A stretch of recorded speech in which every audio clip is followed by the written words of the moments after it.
हमारे गुरुदेव स्वामी ज्ञानों कहते हैं कि हर कोई बुद्ध है, हर इंसान बुद्ध है, बस अज्ञानता को हटाने की देरी है। ओशो कहते हैं कि हर कोई बुद्ध है। और भगवान बुद्ध ने खुद कहा है, गौतम बुद्ध ने खुद कहा है कि सभी पत्थरों में भगवान की मूरत है, बस उधेड़ने की देरी है। राइट। हर पत्थर अपने आप में एक मूर्ति है। आपको करना क्या है, जो पत्थर, जो अनवांटेड पत्थर है उसको हटा देना है, तो बचेगा वो क्या होगी, भगवान की मूरत होगी। आज से लगभग 2500 वर्ष पूर्व जब सम्राटों की तलवारें बोलती थी और जीवन केवल सुख और दुख के बीच झूलता था, तब एक युवा राजकुमार सिद्धार्थ गौतम सत्य की खोज में घर छोड़कर निकल पड़े। वर्षों की तपस्या और ध्यान के बाद उन्हें बोध गया में ज्ञान की प्राप्ति हुई और वे बन गए गौतम बुद्ध। देखिए, उस समय हमारे देश में जितने भी आत्मज्ञानी होते थे उन्हें बुद्ध कहा जाता था। क्योंकि इनका नाम सिद्धार्थ गौतम था, इसलिए इन्हें गौतम बुद्ध कहा गया। बोधि प्राप्त करने के बाद उन्होंने अपना पहला उपदेश सर्वप्रथम सारनाथ के मृगदाव में दिया। यही प्रवचन आगे चलकर धम्मचक्र वत्तन सुत्त के नाम से प्रसिद्ध हुआ, जिसका अर्थ है धर्म चक्र को प्रवर्तन देना, अर्थात सत्य और करुणा के ज्ञान के पथ पर संसार को घुमाना। राइट। तो स्टोरी ज्यादा लंबी नहीं करते हैं। और गौतम बुद्ध के साथ में जो उनके 5 मित्र थे जिनके साथ वो साधना कर रहे थे, तो उनको उन्होंने अपना पहला प्रवचन दिया। उनके हिसाब से इस प्रवचन के प्रथम हकदार वो थे, जिनके जो कौंडिन्य थे वो आगे चल के उनके प्रथम प्रचारक बने, अनुयायी बने उसके, उनके ये अलग डायरेक्शन है। पर उन्होंने अपने प्रथम प्रवचन में 4 सत्य के बारे में बताया। तो उन्होंने बोला कि 4 आर्य सत्य हैं। अब पहला सत्य, तो पहला सत्य क्या है, दुख है। देखो, गौतम बुद्ध के बारे में प्राय हर कोई जानता है, पर उनके बहुत सारे प्रवचन लोग सुने हैं, उनकी बातें याद है, पर स्टार्ट कहाँ से हुआ है ये बहुत ही बिरले लोगों को याद रहता है। जिसको भी याद है उन्होंने स्टार्ट कहाँ से किया है, तो उनकी बुद्धि कुशाग्र बुद्धि है और वे अपने बुद्धि का प्रयोग कर रहे हैं। बुद्धि जरूरत पड़ती है अगर आप ज्ञान मार्ग में हो। देखो, भक्ति के मार्ग में कुछ का भी जरूरत नहीं है सिवाय भक्ति के, पर ज्ञान मार्ग में आपको मन, बुद्धि, अहंकार ये सबको समझना पड़ता है। थोड़ा टफ रहता है ये मार्ग, पर मैक्सिमम लोग ज्ञान मार्ग ही चुनाव करते हैं। ये कलयुग का प्रभाव है, कोई बात नहीं। तो ज्ञान मार्ग के माध्यम से चलते हैं। तो उन्होंने 4 सत्य बताए। तो पहला सत्य क्या था, पहला सत्य है कि दुख है। देखो भैया, ये जब मैं पहली बार जब गौतम बुद्ध का ये सत्य के बारे में मैं जाना कि दुख है, सचमुच में ये लाइन जान के मैं दुखी हो गया था कि अरे यार, इसको आप कुछ नहीं कर सकते, दुख तो रहेगा ही। अब दुख उन्होंने क्या बताया कि जन्म दुख है, मृत्यु दुख है, रोग दुख है, इच्छा की पूर्ति ना होना दुख है, जो भी आपकी का रिक्वायरमेंट हो। ठीक है, तो दुख है।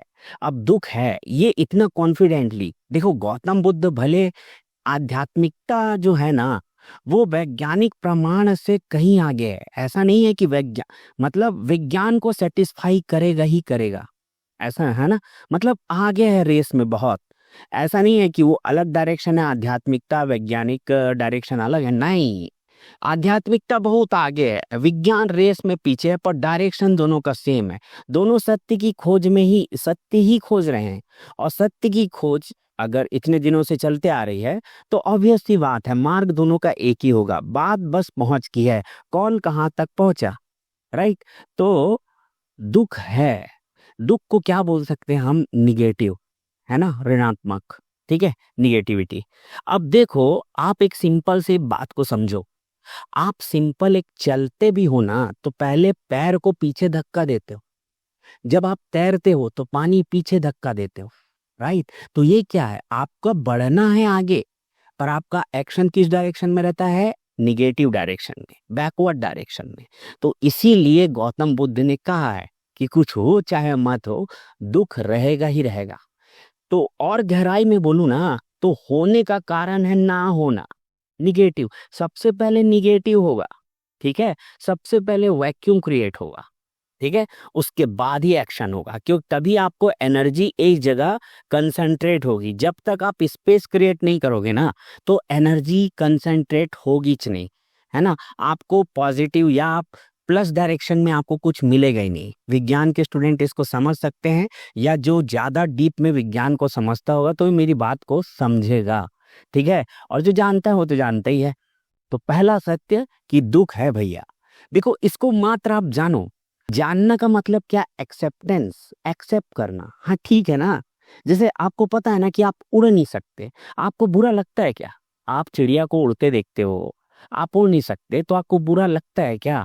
नहीं लगता ना। ठीक है, हम लोग आज के डेट में प्लेन बना लिए हैं, पर प्लेन से मैं तो एक पेड़ से दूसरे पेड़ में तो नहीं जा सकता ना, दैनिक दिनचर्या में तो प्रयोग नहीं कर सकता ना, फिर भी हमको दुख नहीं होता है।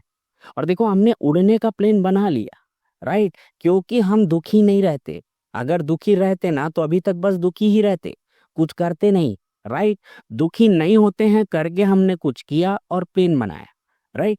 तो अभी देखो दुख है, इसको एक्सेप्ट कर लो भाई, ठीक है। उसके बाद अब जैसे ही आप इसको एक्सेप्ट करते हो तो दूसरा सत्य नजर आने लगता है, जो गौतम बुद्ध ने बताया है। सत्य है, अगर दुख है तो उसका कारण है, पूरा वैज्ञानिक दृष्टिकोण, कारण प्रभाव का नियम। दुख है, जो दिख गया वो क्या हो गया, वो दिख रहा है ना, दुख है करके तभी तो बोल पा रहे हैं। और सबको पता है ना दुख है, दिख रहा है, तो दिख रहा है तो ये है प्रभाव। तो अगर प्रभाव है ना, अब इसके पीछे कारण, अब दुख है तो इसके पीछे कोई ना कोई कारण होगा। तो दूसरा सत्य क्या है कि दुख का कारण है। अब उन्होंने कारण को थोड़ा एलोबरेट किया है कि आपकी इच्छा, तृष्णा, कामना, वासना, मोह, ये सब कारण है आपको होने वाले दुखों का, राइट। तो सिंपल सी बात है, कारण है। अब आपका क्या होता है, जब आप ये इसको ध्यान देने लगते हो तो अब आपका ध्यान प्रभाव पर नहीं जाना चाहिए, आपका ध्यान जैसे कारण पर जाना चाहिए। स्वामी ज्ञान वैभव क्या बोलते हैं कि अनदेखा को देखा कर। तो देखा क्या है, दुख दिख रहा है, बीमारी दिख रही है, ठीक है, बुढ़ापा दिख रहा है, ठीक है। तो जो नहीं दिखता, क्या नहीं दिखता, इसका कारण, तो कारण को देखो तभी आगे बढ़ पाओगे। ये स्टेप है, अनदेखा को देखा कर एक स्टेप है आगे बढ़ने का, कि आप जो कारण पर ध्यान देने लग जाओ। पूरा वैज्ञानिक है, पूरा प्रैक्टिकल। गुरुदेव अपने प्रवचन में बीच बीच में लाइन बोलते हैं कि मैं पूरा प्रैक्टिकल करना पड़ेगा, आपको प्रैक्टिकल बता रहा हूँ, राइट। देखो मैं यहाँ पे नया नहीं बता रहा हूँ कुछ, बस मैं नए तरीके से बताने का प्रयास कर रहा हूँ ताकि किसी एक को क्लिक हो जाए। क्योंकि जब क्लिक होता है उसके बाद जीवन आनंदमय आनंदमय हो जाता है, ठीक है। क्यों? क्योंकि आप समझ जाते हो ना कि आनंद का मतलब क्या है और मैं सुख दुख में का क्यों फंस रहा हूँ, राइट। चलिए, अभी दुख का कारण है, तो कारण क्या क्या बताया है ना, इच्छा, अपेक्षा, ये, ठीक है। अब जब आपको कारण दिखने लगे, अनदेखा को देखा कर, जैसे आप, अब आपको क्या कारण दिखने लग गया, ठीक है, कारण पता चलने लग गया, तो ये भी अब क्या हो गया, ये वेस्ट हो गया। अब इसको मत देखो, इसके अंदर क्या है वो देखो। अगर कारण है तो उसका अपोजिट भी होगा, उसी को क्या बोला गया है, निदान। अगर कारण है तो निदान है, ठीक है। तो क्योंकि देखो क्या बोलते हैं गुरुदेव, क्या बोलते हैं, जो भी चीज दिख गई ना वो नष्ट हो जाएगी। अब आपको कारण दिखने लग गया तो अपने वो नष्ट हो ही गए ना, तो उसी को क्या बोल रहे हैं हम लोग, निदान। कारण को बस देखना है, एक बार कारण दिखने लग जाए तो वह भी नष्ट हो जाता है। तो जो कारण क्या क्या बताए, इच्छा, वासना, मोह, आप इसको देखो, जैसी देखोगे वो नष्ट हो जाएगा। तो ऑब्वियस सी बात है, कारण है तो निदान है। अब निदान है, तो अगर निदान है तो चौथा सत्य क्या बोले हैं, तो इसका मार्ग है भैया। निदान, आप कारण को देखो, अनदेखा को देखा कर ही है लास्ट में, घुमा फिरा के। पर गौतम बुद्ध ने बहुत ज्यादा विस्तृत तरीके से एकदम वैज्ञानिक ढंग से बताया है, एकदम डीप साइंस। क्योंकि आध्यात्मिकता का मतलब क्या है मालूम, कुछ नहीं में कुछ खोज लेना, राइट, ये है आध्यात्मिकता। कुछ नहीं से कुछ कर लेना, ठीक है, जान लेना, है ना, ताकि बीच में कुछ बचे ही ना। आध्यात्मिकता में एनालिसिस जो होता है ना, वो बीच में कुछ नहीं होना चाहिए भाई, स्टेप बाय स्टेप। कुछ भी छोड़ोगे तो क्या रहेगा, वो समझ की कैटेगरी में जानने की कैटेगरी में नहीं आएगा, राइट। तो अब देखो कि कारण है तो उसका निदान है, ठीक है। तो निदान जितनी भी आपका क्या बोलते हैं तृष्णा है, इच्छा है, वासना, सबका अंत किया जा सकता है। क्योंकि दिख गया तो अंत जरूर होगा। समझ में आ गया, पता चल गया ना, तो अंत जरूर होगा। आप निश्चिंत रहो, आप बस फोकस करो दुख के कारण को देखने में। राइट। अब चौथा सत्य बोला है, अगर निदान है तो उसका मार्ग है। देखो, मार्ग ये पॉइंट फंक्शन नहीं है। मार्ग क्या है? एक कंटिन्यूअस फंक्शन है। मार्ग मतलब रास्ता, मंजिल नहीं, रास्ता। अब देखा जाए तो वर्तमान में रहने को घुमा फिरा के बोला गया है। स्टार्ट किया गया है दुख से, बाद में दुख का निवारण करने के लिए क्या बोला गया? वर्तमान में रहो। क्योंकि रास्ता बोला ना, तो रास्ता है तो चलना पड़ेगा। चलना क्या है? प्रोसेस है। रुके तो रुके तो आपका प्रोसेस रुक जाता है। तो ये जो है ना भैया, कि दुख को अगर अंत करना है आपको, तो एक मार्ग में चलना पड़ेगा। तो उसके लिए उन्होंने अष्टांगिक मार्ग बताया है। देखो, आठों मार्ग है घुमा फिरा के एक ही चीज के, अनदेखा को देखा कर। ठीक है। पर आप जब इसको, बस ये याद रखना, जैसे वो दिखने लगे वो वेस्ट हो जाएगा भैया, उसके पीछे जाना पड़ेगा। अष्टांगिक मार्ग गौतम बुद्ध ने बताया है। तो पहला मार्ग है सम्यक दृष्टि। सम्यक दृष्टि मतलब क्या? साक्षी भाव आप इसको बोल सकते हो। सम्यक दृष्टि तोड़ है सब चीज का। ठीक है।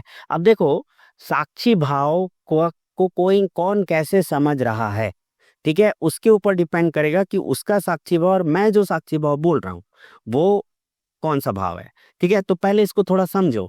समझते कैसे? जैसे इंडिया पाकिस्तान का मैच चल रहा, राइट, और आप हो बांग्लादेश के व्यक्ति जो बांग्लादेश में रहता है, उसको इंडिया पाकिस्तान के मैच से कोई मतलब नहीं है, उसको क्रिकेट से मतलब है, तो वो मैच देख रहा है। ये है सम्यक दृष्टि। सिर्फ देखेगा, जो घटित हो रहा होगा, ये अच्छा बुरा, फायदा नुकसान और खुश होना दुख होना, ये सब उसके साथ नहीं होगा।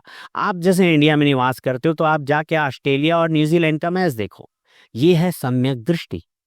राइट। दूसरा मार्ग है सम्यक संकल्प। संकल्प का मतलब क्या? संकल्प का मतलब कि इच्छा करना, राइट, या कोई टारगेट, लक्ष्य लेना, कि मैं इंजीनियर बनूंगा, मैं देश का सबसे रईस आदमी बनूंगा, मैं प्रधानमंत्री बनूंगा, जो भी, जितनी भी आपकी बड़ी सोच है ना। तो संकल्प, जो भी आप संकल्प लेते हो तो देखो आप क्या बन के ले रहे हो। सम्यक संकल्प, सम्यक संकल्प का मतलब आपको तीसरा बन जाना है। जैसे आप और आपके भाई के बीच में लड़ाई हो रही है, राइट, तो आप लड़ाई में आप तीसरा बन के उसको देखो। आप और आपका भाई दोनों लड़ रहे हैं, या आपका भाई आपके पास आया, आपको कुछ गलत बात या अच्छा तारीफ वाली बात जो भी है, आपको तीसरा बन के देखना है कि यह व्यक्ति राम लक्ष्मण को कुछ बता रहा है। सॉरी, लक्ष्मण, राम भगवान कैसे देखते होंगे? सम्यक, अगर क्या बोलते हैं उनका दृष्टि रहता होगा, तो जब लक्ष्मण जी उनके पास आते होंगे तो राम भगवान देखते होंगे कि लक्ष्मण राम को कुछ बता रहा है और मैं उसे देख रहा हूं, क्योंकि वहां पर एक भाई दूसरे भाई को कुछ बता रहा है, पर मैं सिर्फ देखने वाला हूं। ये है राम अवस्था, यही है सम्यक दृष्टि। अब अगर आप, जैसे आप राम बन के संकल्प लोगे, जो भगवान राम ने किया है, पुरुषोत्तम कहलाया है वो, क्योंकि लीला व्यर्थ थोड़ी है, माया है ना भैया, ये भी तो भगवान का एक रूप है। और माया ही नहीं होगी ना, एक्चुअली अगर गहराई में जाया जाए तो माया से ज्यादा जरूरी चीज कुछ है ही नहीं।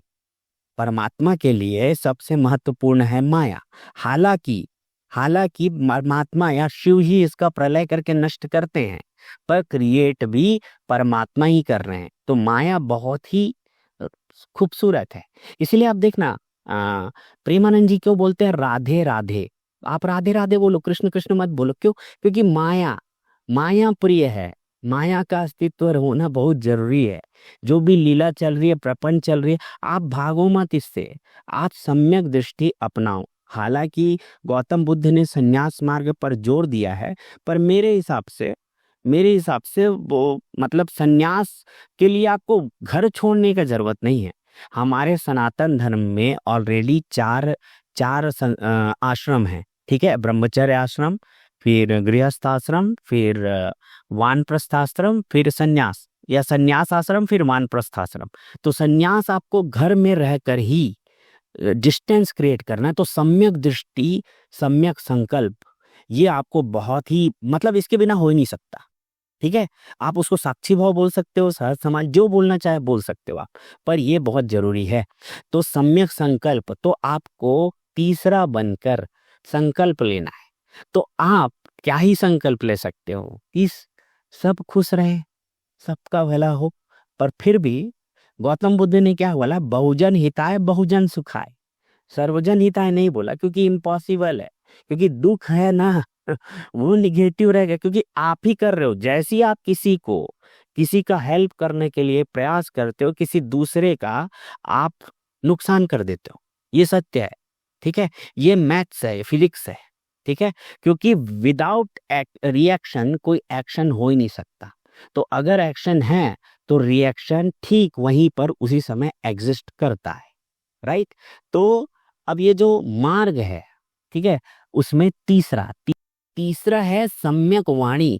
जब भी आप बोलो, जैसे मेरा नाम है नीरज नायक, जब भी मुझसे कोई बात करता है, ठीक है, तो मुझे क्या कोशिश करना है, नीरज नायक बन के नहीं रहना है। जैसे मैं अभी आपसे बात कर रहा हूँ, तो मैं एक नीरज नायक बनकर नहीं बात कर रहा हूँ, तीसरा बनकर बात कर रहा हूँ, तीसरे व्यक्ति के हिसाब से, तीसरा होकर चीजों को एक्सप्लेन करने की कोशिश कर रहा हूँ। क्योंकि अगर मैं नीरज नायक बन के एक्सप्लेन करूंगा तो मैं आपको कन्विंस कराने की कोशिश करूंगा कि आप मानो इसको, आप बोलो मैं बोल रहा हूं ना, यही सत्य है ना। ये हो गया, आप क्या बन के, आप व्यक्ति बन के, मैं आ गया ना, है ना, डायरेक्शन सही गलत आ जहां आ गया, तो वो मैं बन के बात कर, सम्यक दृष्टि नहीं है वो। आप गौतम बुद्ध की सारे प्रवचन पढ़ लो, हालांकि पाली में उन्होंने सारे प्रवचन दिए हैं, उनका हिंदी सॉरी इंग्लिश रूपांतरण भी हो चुका है, तो आप उसमें पढ़ सकते हो। तो आप उसको देखोगे, वो हमेशा तीसरा बनकर बोलते थे। ठीक है, अब है सम्यक कर्म, चौथा कर्म भी आपको ऐसा करना है, तीसरा बनकर। ठीक है, तीसरा बनकर आप सम्यक कर्म कैसे करोगे? सम्यक कर्म का मतलब जो बोला जाए चुपचाप कर दो। राइट। आप वहां पे मतलब पहले से मत करो।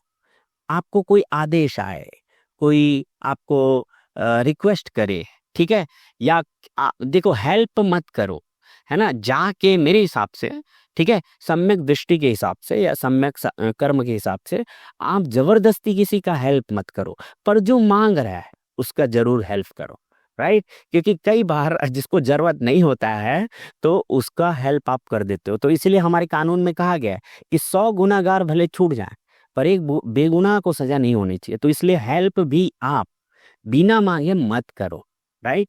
तो सम्यक कर्म था चौथा। अब पांचवा है सम्यक आजीविका। सम्यक आजीविका मतलब आप सिर्फ इस बॉडी को जिंदा रखने के लिए जो खाना पीना या जीवन के चाहिए आप वो करो। मुझे एसी चाहिए, मुझे फ्लाइट में ट्रेवल करना है, ये नहीं, इस बॉडी को जो चाहिए आप वो देखकर आप इसकी आजीविका करो। राइट।